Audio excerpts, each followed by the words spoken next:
Hey, welcome back to Biz Talk TV. I'm your business host and guide, Michael Rager, and today we got a new guest, Jake Linville, CPA. Jake, how you doing today? Good. How are you, Michael?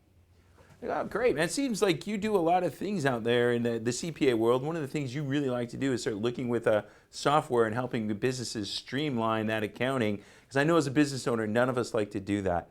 So, how do you help us go ahead and start streamlining our accounting systems?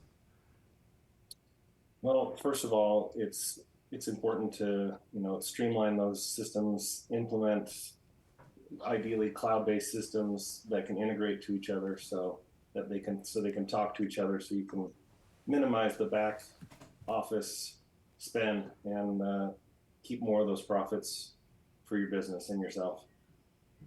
So, with business owners right now, we see a lot of them. They're coming out there. Everybody's using a different type of software. How do you recommend that business owners choose the software that's right for them versus, just taking, anything off the shelf?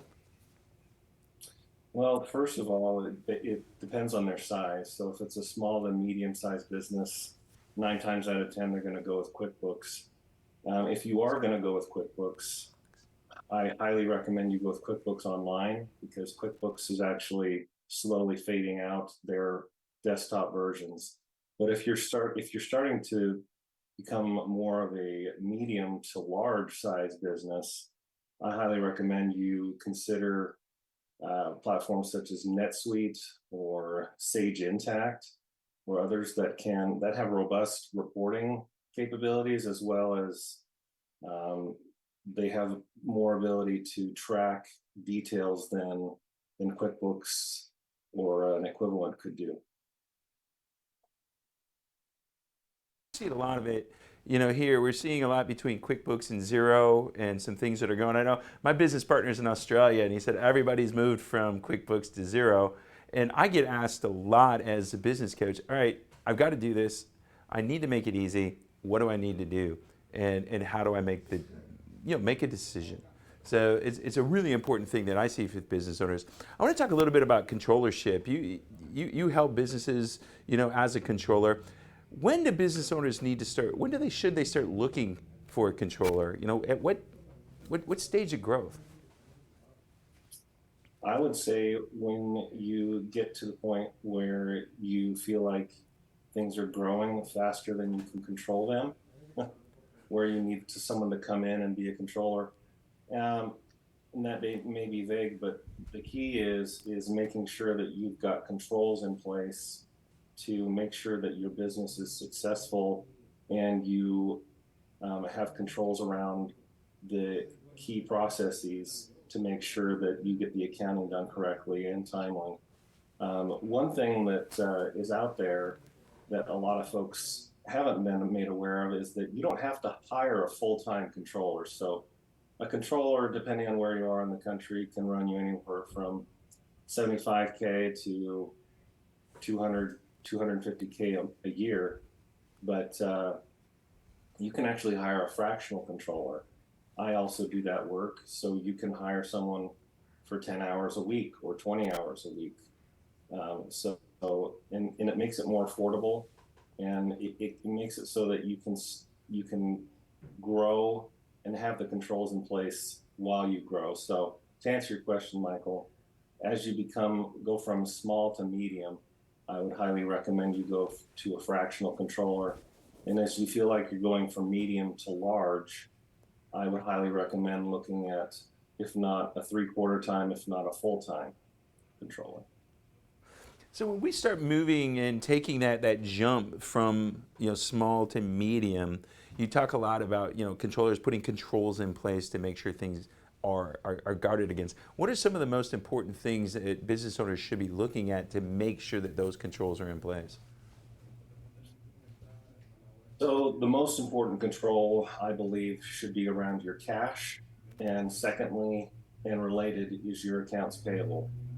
So around your accounts payable process, there's a lot of important points where you need to have controls. One, on the vendor onboarding process.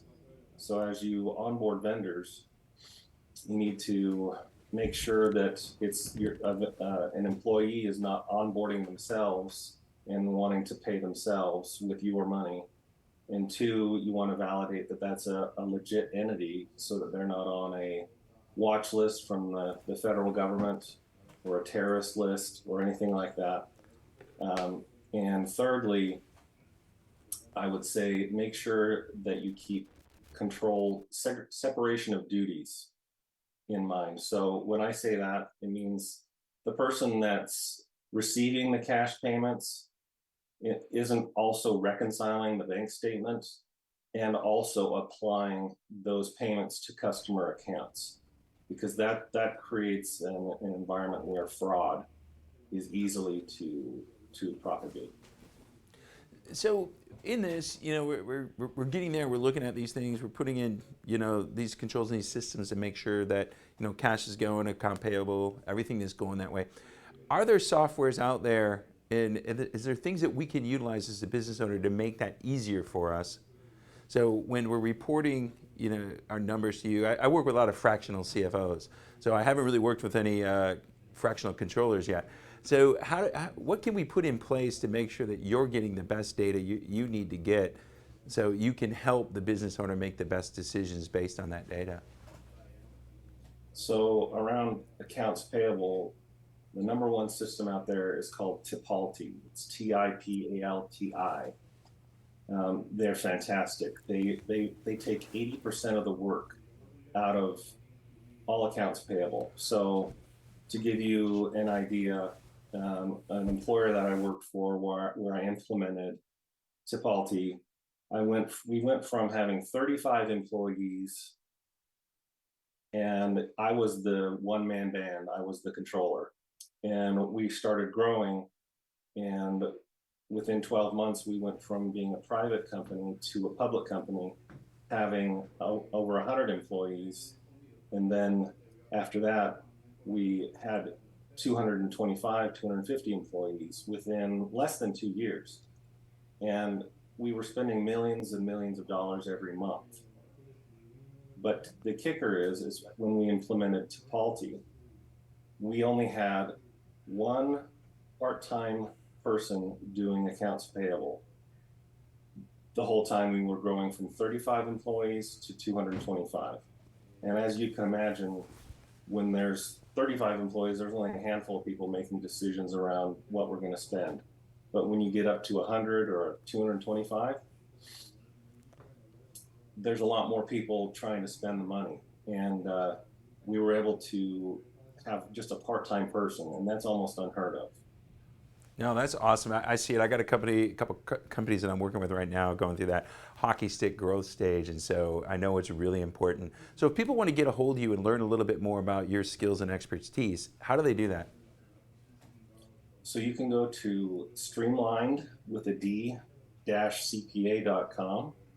or you can call me at 406-546-3845. That's my cell. And I'm also on LinkedIn and Twitter. Well, that's awesome. I love that view. I love that view. You got a much better view up there in Montana than we have here in Houston. It's just flat. You got mountains, so it's great, man. I'm jealous of that. I'm hoping next time we can get into a little bit more detail about exactly what the controllers look like, how we start looking at different important people, the CFO, the CPA, how you guys all integrate together, because I'm telling you, business owners struggle with that. They don't know, they get lost. They don't even want to deal with it. They want to make sure they find an expert like you that can help guide them and get them the right decisions so they pay minimal taxes, make the most profit, and they can actually go out and live a great life and have a view like you have. Exactly. All right. Well, thanks a lot, Jake. It's been a pleasure to meet you. Looking forward to the next time.